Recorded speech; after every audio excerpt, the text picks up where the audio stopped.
2-2 लाख ब्राह्मण जनेऊ तोड़ दिए गए, तब जाकर के धर्म बचा। ये जो आज प्राउड के साथ जय भीम और जय मीम के नारे लगा रहे हैं, इनको पता होना चाहिए मोहम्मद गौरी और अकबर के गोलियां तलवारें हमारे बाप दादाओं ने सीने में झेली, तब ये पीछे जिंदा रहे, तब ये पीछे जिंदा रहे। हमारी आबादी कम है, तुम बताते हो कि तुम 15% हो, तुम ही नहीं कर पाओगे। हमारी आबादी हिजड़ों की तरह ताली बजाकर नहीं खत्म हुई है, मर्दों की तरह देश और धर्म के लिए लड़कर खत्म हुई है। 12-12 साल के राजपूत लड़के, उनकी माताएं इसे तिलक लगा देती थी और युद्ध क्षेत्र में भेज देती थी, और जो बहनें होती थी वो जौहर कर लेती थी। यहाँ जनेऊ तोड़ दिए जाते थे, तब धर्म बचा है। मंगल पांडे, भगत सिंह शादी विवाह नहीं किए और देश के लिए लड़ गए, तब ये आजाद है। जिसको आज आप अपने आप को मूल निवासी बता रहे हो ना, एक भी मूल निवासी नहीं खड़ा था देश की आजादी के लिए और धर्म की आजादी के लिए। जिनको ये लगता है कि यहाँ के बाभन ठाकुर इनका शोषण कर रहे हैं, वो एक बार नजर पाकिस्तान पर डाले, जहां ये 23% थे और 1.9% बचे हैं। इनको पता चल जाएगा कि इनका शोषण किसने किया है।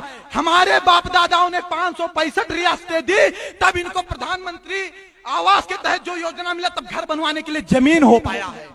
ये हमारे बाप दादाओं की देन है, हमारे बाप दादाओं की देन है कि यूनिवर्सिटी बनी है, हमारे बाप दादाओं की देन है कि प्लेटफार्म बने हैं, हमारे बाप दादाओं की देन है कि अनुसंधान केंद्र बने हैं। क्या मिला हमको?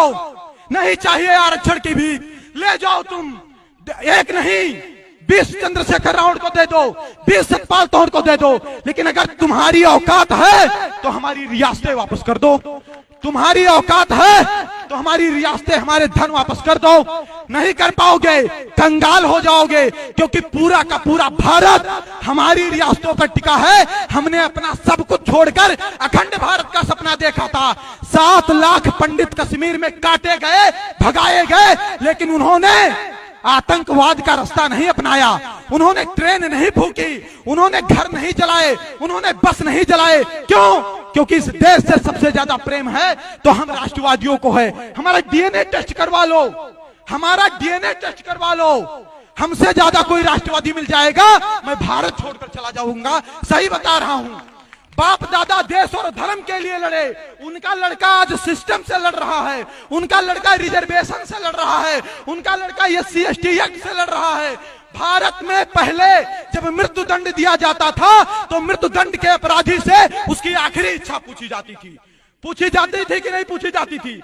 मृत्यु दंड के अधिकारी से आखिरी इच्छा पूछी जाती थी। लेकिन हमारे देश का संविधान तो देखिए, हमारे देश में समानता का अधिकार तो देखिए, हमारे देश की डेमोक्रेसी तो देखिए। यहाँ SC/ST एक्ट में आखिरी इच्छा भी नहीं पूछी जाएगी कि आप सही हो कि गलत। सोचिए, हम एक मृत्यु दंड अपराधी से भी बदतर स्थिति में हैं। मुस्कुराइए मत, सोचिए, चिंतन करिए, कहां थे, कहां पहुंच गए, कहां थे, कहां पहुंच गए, और आने वाले समय में कहां पहुंचेंगे।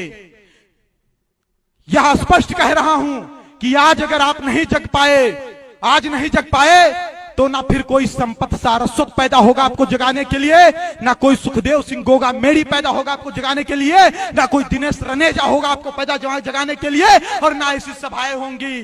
तब आप बहुत देर कर चुके होंगे, क्योंकि तब बहुत देर हो जाएगी, तब आपके जागने का भी मतलब नहीं रहेगा।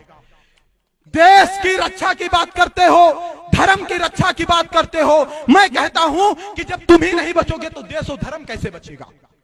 बताइए, जब आप ही नहीं बचोगे तो आपका देश और धर्म कैसे बचेगा?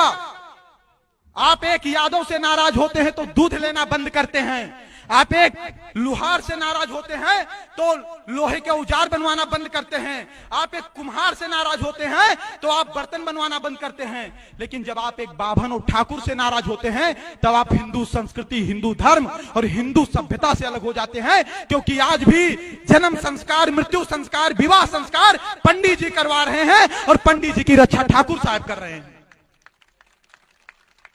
जागिए, जागिए, सिस्टम चेंज होगा। क्यों चेंज होगा बता रहा हूं। सिस्टम इसलिए चेंज होगा कि जब भारत में हमारे जैसे 21 और 22 साल के युवा जब देश में राष्ट्रवाद और हिंदूवाद के नाम पर हमें ब्लैकमेल किया जाता है, तब हमारे जैसे युवा एक एक हजार किलोमीटर की यात्रा तय करके बीकानेर इस विषय को उठाने के लिए पहुंचते हैं, तब समझिए कि सिस्टम चेंज होगा। हमसे काफी लोग जुड़े हैं सोशल मीडिया पर, आदरणीय संपत भैया भी जुड़े हुए हैं, जोशी जी, आप सभी लोग जुड़े हुए हैं। आज तक मैंने किसी नेता के साथ सेल्फी लेकर नहीं डाली। क्यों डालूं?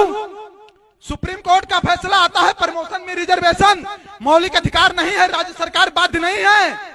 राहुल गांधी कहते हैं ये तो आरक्षण खत्म कर रहे हैं, और वहीं पर चिराग पासवान बैठा है, उसका जो गठबंधन है वो एनडीए से है, राहुल गांधी यूपीए से है, लेकिन सिर्फ और सिर्फ आरक्षण की बात पर वो राहुल गांधी के स्वर में स्वर मिलाता है और कहता है कि हाँ, इस रिजर्वेशन को 9वीं सूची में डालूं। सोचिए, उसे सीख लेने की आवश्यकता है कि वो अपने समाज के लिए अपने पार्टी को लात मार देने को तैयार है, और हम 5 रुपया के पार्टी का सदस्यता नहीं लिए हैं और बाहर से तमाशा देख रहे हैं कि संपत जी का कार्यक्रम फ्लॉप कैसे हो। बाहर से तमाशा देख रहे हैं कि संपत जी का कार्यक्रम फ्लॉप कैसे हो।